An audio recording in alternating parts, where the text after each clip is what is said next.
Programa Encontro Semanal. Oferecimento Beleza e Cia, a vida com mais estilo. Olá, seja bem-vindo ao Encontro Semanal. Neste programa você vai ver uma mensagem de Dom Washington Cruz para a Quaresma e uma entrevista com Cáter Filho, teólogo e fundador do Instituto Brasileiro de Marketing Católico. Começa agora o nosso Encontro Semanal.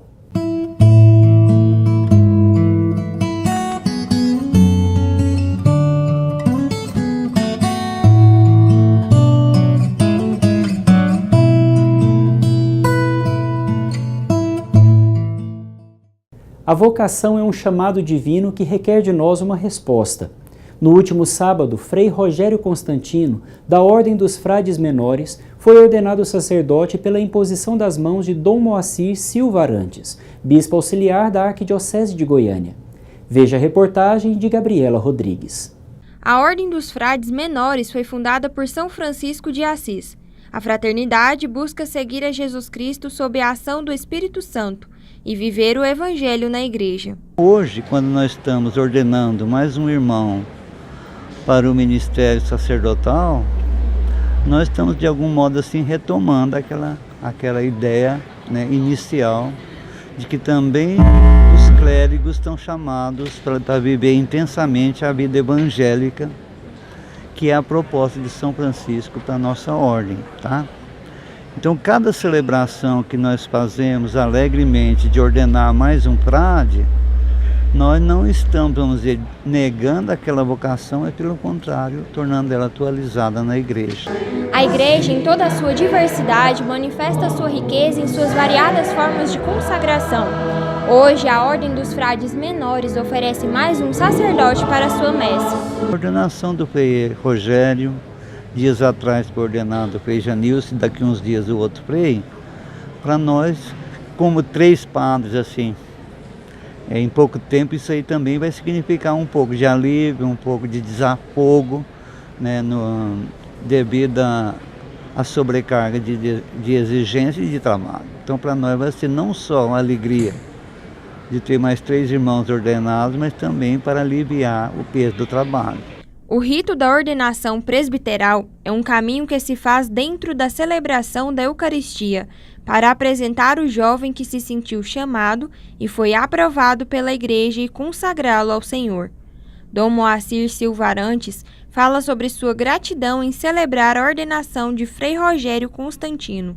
É um sentimento de alegria e gratidão, porque é a primeira ordenação presbiteral que eu celebro, que eu presido, mas o meu sentimento é de gratidão a Deus por Ele continuar chamando os jovens, por Ele continuar tocando o coração das pessoas para que elas se importem com aquilo que Deus deseja que seja feito, que é a salvação das pessoas, a transformação da vida das pessoas, a transformação também da sociedade. Um presbítero, ele é chamado a colaborar como profeta, como sacerdote e também como pastor, anunciando a palavra de Deus, celebrando os mistérios de Deus e cuidando do povo de Deus. Então, para nós, ordenar hoje mais um presbítero da igreja é oferecer ao povo de Deus mais um auxílio e oferecer a este jovem ordenado esta alegria de participar do ministério de Cristo. O caminho de preparação para a ordenação sacerdotal dentro da ordem franciscana é longo e necessita de muita oração e perseverança, como nos conta Frei Rogério Constantino. É um momento de muita graça, O Dom Moacir falou na sua homilia que é uma graça derramada na vida da pessoa humana e com certeza essa graça não fica para mim, mas se espalha para as outras pessoas. Então acho que eu me sinto agradecido por Deus ter me escolhido, me chamado e me usar como instrumento de graça na vida das outras pessoas.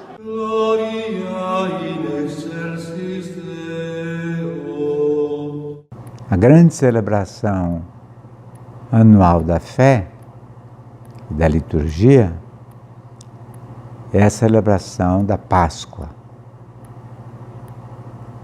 Ora, nada mais importante para celebrar a festa do que preparar a festa. Se não se prepara a festa, pode ser um fiasco. E então, desde os inícios, a Igreja pensou na preparação da Páscoa, de várias formas, até se consolidar como a que hoje nós temos. 40 dias, como Jesus no deserto, rezando e jejuando. A Quaresma, então, se tornou uma prática na Igreja que, sem ela, a gente não consegue celebrar bem a Páscoa. Aqui no Brasil, nós temos, junto com a Quaresma, a campanha da fraternidade. Mas a campanha da fraternidade, que tem um cunho social, não pode esvaziar a Quaresma, que é mais espiritual, digamos. É mais a celebração da fé na intimidade do próprio coração e no conjunto da fé dos outros, em harmonia com a fé dos irmãos. Os irmãos se reúnem para receber, por exemplo, as cinzas, na quarta-feira de cinzas, sinal de penitência, se reúnem todos os domingos para ouvir a caminhada de Jesus, a história da sua paixão e da sua morte, cada ano segundo um evangelista, e também celebrar a Páscoa, que é a última semana, a Semana Santa chamada. Então a Quaresma é um grande dom de Deus para a Igreja que a gente não pode deixar de viver bem, a fim de que a celebração da paixão, morte e ressurreição de Jesus seja um acontecimento que nos toque por dentro na vida, nos toque e nos transforme.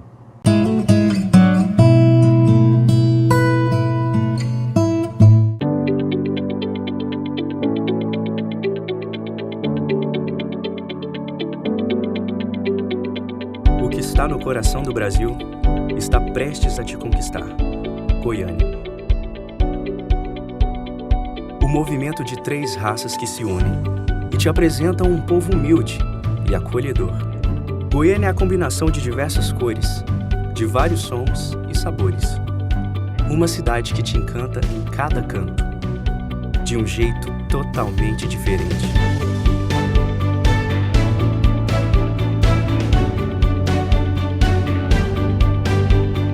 Aqui, você se encontra e se perde em tanta beleza, seja pela arquitetura, pelo clima ou pela natureza.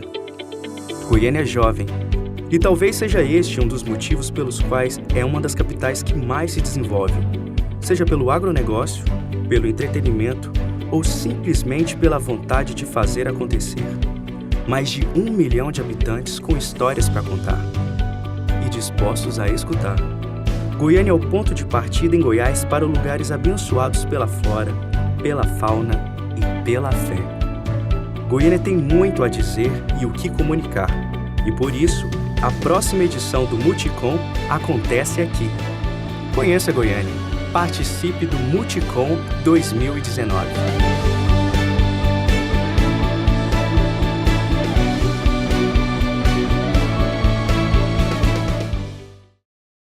A Paris 4 é uma agência de turismo especializada em roteiros religiosos, empresariais, esportivos, grupos em geral, que oferece pacotes personalizados e guia exclusivo. Conheça também nossos serviços que vão muito além dos pacotes turísticos. É tanto conforto que você vai viajar e se sentir em casa. Que tal conhecer o mundo com a gente? Paris 4 Turismo, paixão por viagens.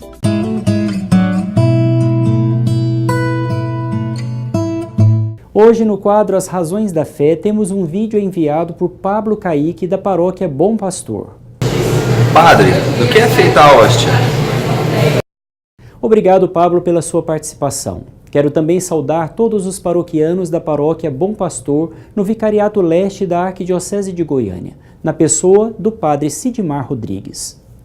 A sua pergunta pode ser também a dúvida de muitas outras pessoas, por isso quero me basear no Catecismo da Igreja Católica e na instrução Redemptione Sacramentum, que significa o sacramento da redenção.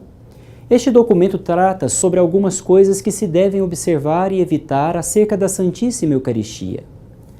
Para que o sacramento eucarístico possa ser celebrado validamente, é necessário que haja a matéria e a forma. A forma é o rito utilizado para a realização da celebração. No caso da Eucaristia, as palavras de Cristo que diz: "Isto é o meu corpo, isto é o meu sangue". A matéria do sacramento também precisa ser cuidadosamente preparada. No caso da hóstia, pão de trigo, e no caso do vinho, vinho de uva. No número 48 da instrução, diz que o pão que se utiliza para o santo sacrifício da Eucaristia deve ser ázimo, ou seja, sem fermento, e feito unicamente de trigo. As hóstias devem ser produzidas recentemente para que não haja nenhum perigo de se estragarem por ultrapassar o prazo de validade.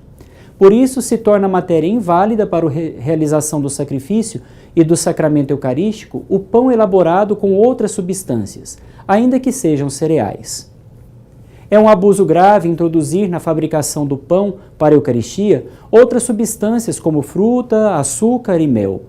As hóstias devem ser preparadas por pessoas que se distingam não somente por sua honestidade, mas também por serem especialistas na elaboração e tenham à disposição os instrumentos adequados.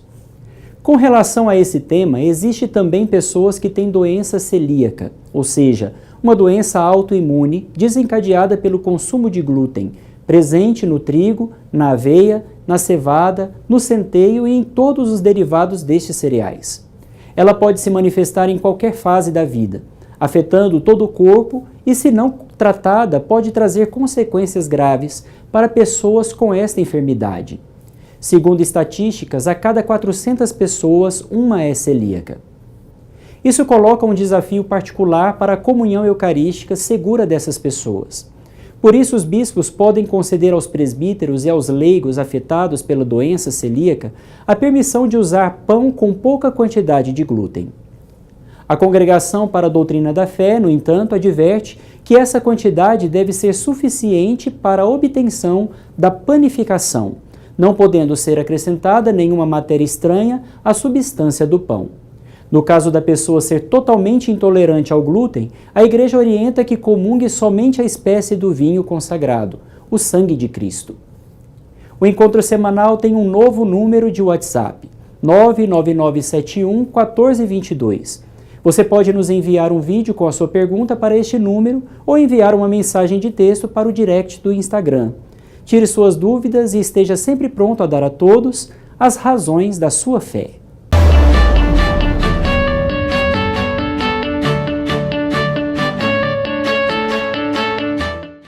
A Pastoral da Sobriedade da Arquidiocese de Goiânia está em processo de estruturação neste ano.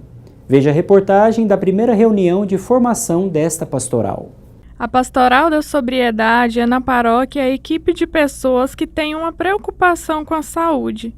Os agentes dessa pastoral fazem trabalho de acolhimento daqueles que sofrem algum tipo de dependência química e trabalham também a prevenção. A Pastoral da Sobriedade, ela trabalha na conscientização dos problemas e dos perigos da dependência química, na prevenção, ajudando as famílias, as comunidades também a superarem os seus dramas. Prevenção foi o tema trabalhado na primeira formação deste ano, que se destinou a todos os agentes da pastoral.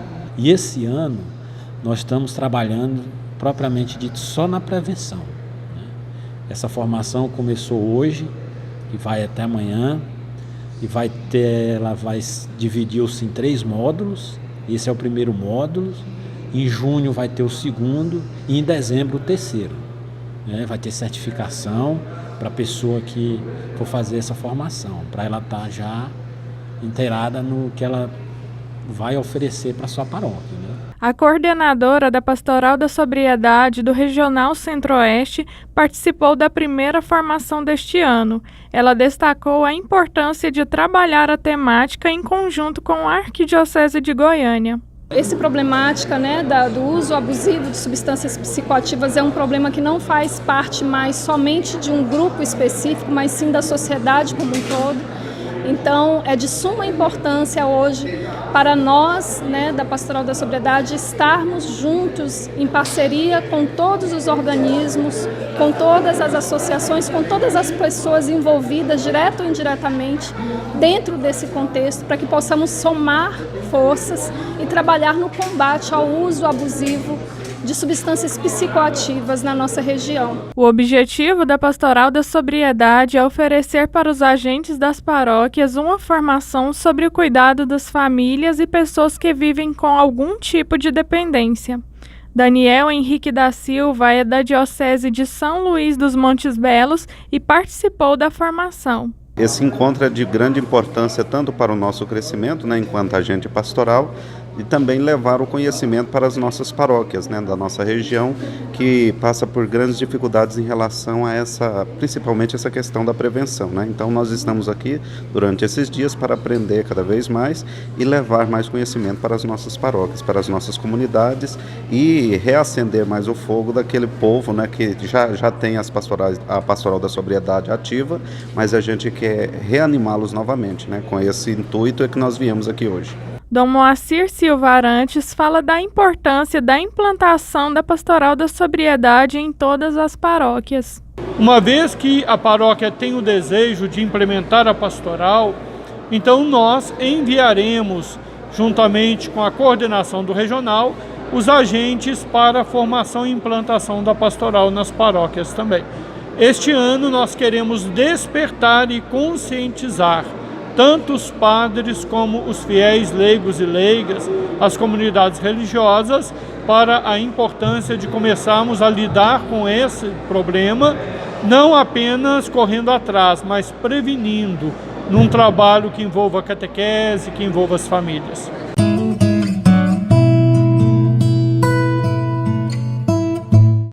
A Paris 4 é uma agência de turismo especializada em roteiros religiosos, empresariais, esportivos, grupos em geral, que oferece pacotes personalizados e guia exclusivo. Conheça também nossos serviços que vão muito além dos pacotes turísticos. É tanto conforto que você vai viajar e se sentir em casa. Que tal conhecer o mundo com a gente? Paris 4 Turismo, paixão por viagens.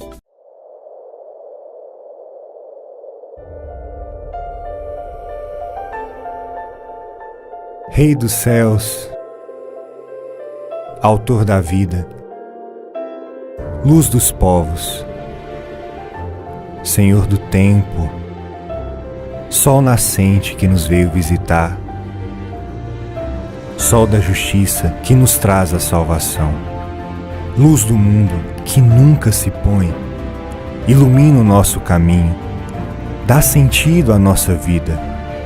A claridade deste sol resplandece a todos os homens na face da igreja.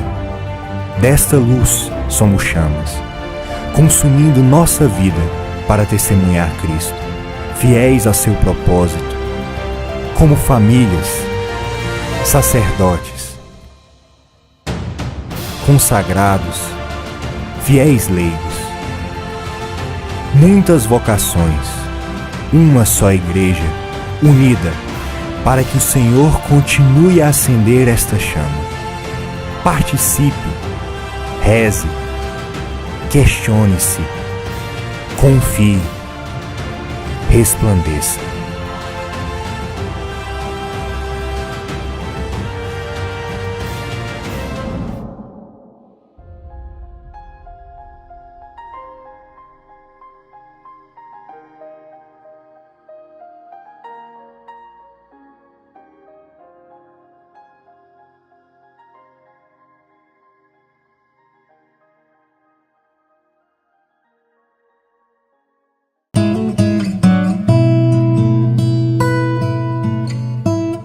Cáter Filho esteve presente no Santuário Sagrada Família para uma formação sobre o dízimo.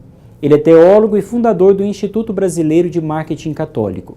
Acompanhe a entrevista.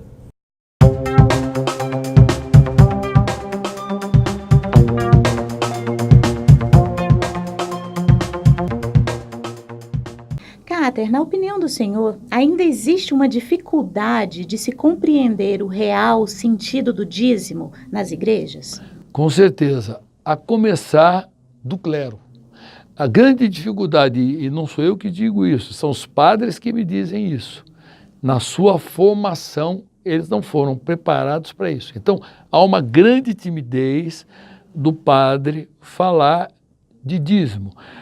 O dízimo fica muito atrelado à parte de dinheiro. E se você não fizer essa transposição, que dízimo não é devolução de dinheiro, mas sim uma gratidão a Deus e a fundamentação bíblica para tudo isso, você não vai conseguir conscientizar as pessoas. Segundo aspecto, a parte mais sensível da criatura humana é o bolso.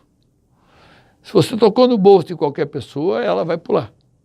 Então, é a parte que você tem que ter maior habilidade, porque todas as pessoas que eu conversei na minha vida, que trabalho, eu pergunto, você está satisfeito com o seu salário?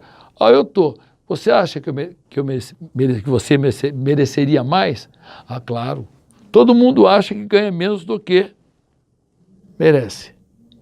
Então, se eu acho que eu ganho menos do que merece, vai ser muito difícil eu abrir mão de 10% daquilo que eu já acho pouco e devolvê-lo a Deus se eu não explicar o que é essa devolução, qual é o sentido dessa devolução, o porquê, aonde biblicamente está isso aí.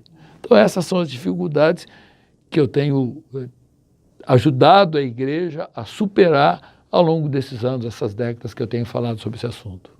Cáter, o dízimo é um ato de fé?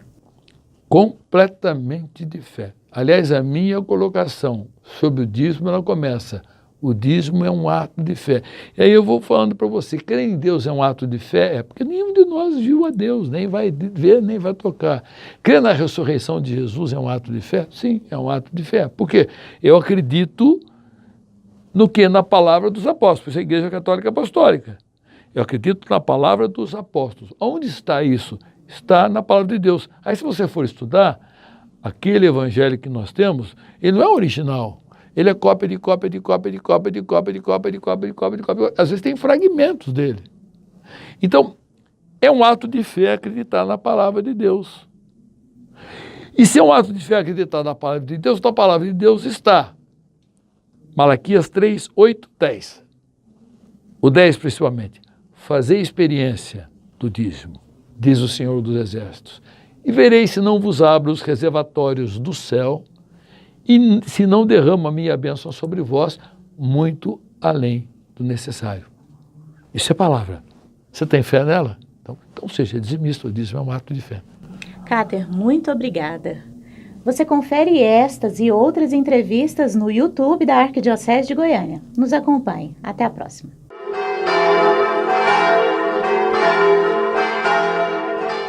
Nas duas últimas direções espirituais, tratamos sobre a natureza da esperança. Primeiro nos diversos sentidos, na ordem natural e na ordem sobrenatural. Depois sobre os elementos essenciais desta virtude, que se desdobram em três partes: o amor e o desejo do bem de Deus em nós, a esperança que se funda nas nossas próprias forças e no auxílio de Deus, e a graça de Deus que exige a nossa colaboração. Hoje vamos tratar sobre um terceiro aspecto, a definição da virtude da esperança. Ela é uma virtude teologal que nos faz desejar a Deus como nosso bem supremo e aguardar com firme confiança, por causa da bondade e do poder divino, a bem-aventurança eterna e os meios de a alcançar. O objeto primário e essencial da nossa esperança é o próprio Deus. É Deus eternamente possuído pela visão intuitiva e pelo amor sem divisão. É como nos diz nosso Senhor Jesus Cristo: a vida eterna é o conhecimento, a visão de Deus e daquele que Ele enviou. Mas como não podemos alcançar este objeto sem o socorro da graça, temos a nossa esperança por objeto, juntamente com todos os auxílios sobrenaturais que necessitamos para evitar o pecado, vencer as tentações e adquirir as virtudes cristãs. Quando se trata do motivo em que se apoia a nossa esperança, depende do aspecto sob o qual encaramos esta virtude. Se pensamos como Duns Scoto, franciscano e teólogo da tradição escolástica, o ato principal da esperança é o desejo ou o amor de Deus. Considerando como nossa felicidade, o motivo será a sua bondade para conosco. De acordo com a opinião de Santo Tomás de Aquino, a esperança consiste essencialmente na expectativa de um bem difícil de alcançar. Este bem é a posse de Deus. O motivo será o auxílio onipotente de Deus, que levanta as nossas almas, nos tira do domínio dos bens da terra e nos leva para o céu. Neste aspecto, podemos perceber que as promessas divinas vêm para confirmar a certeza deste auxílio. Para concluir, podemos dizer que o motivo adequado da virtude da esperança é a bondade e a onipotência de Deus atuando em nossa vida simultaneamente.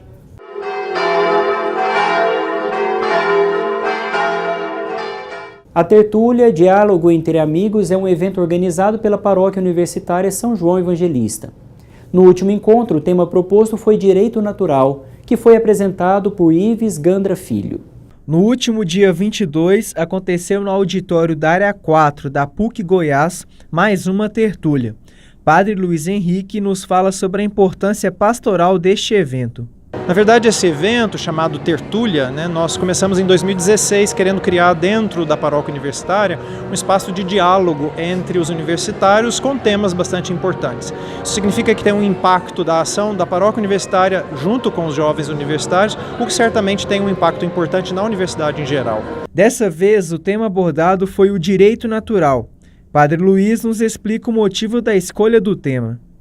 Na verdade, nós sabemos que o direito natural fez parte da constituição do direito do Ocidente. E nos últimos séculos há uma espécie de um descaso. O direito natural foi deixado de lado no âmbito do debate, ou ao menos já não se considera tanto mais a sua importância. Mas nós somos mais devedores do direito natural do que nós imaginamos. Por isso a gente quis reacender esse debate, sobretudo dando a possibilidade aos universitários de ouvir uma voz autorizada sobre o tema. A tertúlia Diálogo entre Amigos é um evento organizado pela Paróquia Universitária São João Evangelista, que busca conciliar a formação espiritual e moral dos jovens universitários. Bom, tem sido uma experiência muito gratificante, porque nós tivemos a oportunidade de partilhar alguns temas muito importantes e não só partilhar saberes, mas ao mesmo tempo aprender. Tem contribuído bastante ao passo de que pontos escuros dessa minha caminhada têm sido clarificados, até mesmo por questões que foram debatidas e que puderam ser melhor esclarecidas. Isso foi algo muito bom e que muito agregou na minha vida. O palestrante da tertúlia foi o ministro do Tribunal Superior do Trabalho, doutor Ives Gandra Filho. Ele nos conta um pouco da proposta da sua apresentação. Não basta a excelência técnica, tem que haver a excelência ética. E aí, quando nós tratamos de um tema desses, de direito natural, os fundamentos morais do direito, aí nós vamos conseguir dar e transmitir esse fundamento maior.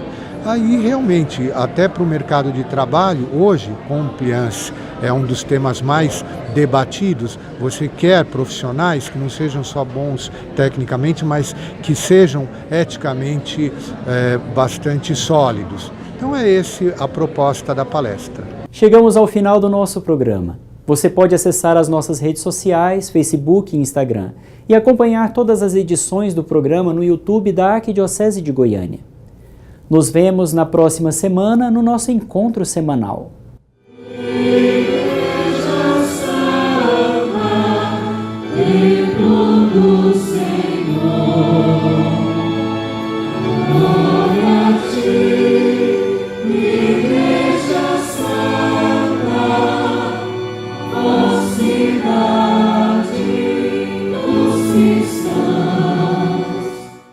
No próximo encontro você acompanha o lançamento da campanha da fraternidade e uma entrevista com o irmão Diego Vinícius, coordenador arquidiocesano da Pastoral Carcerária.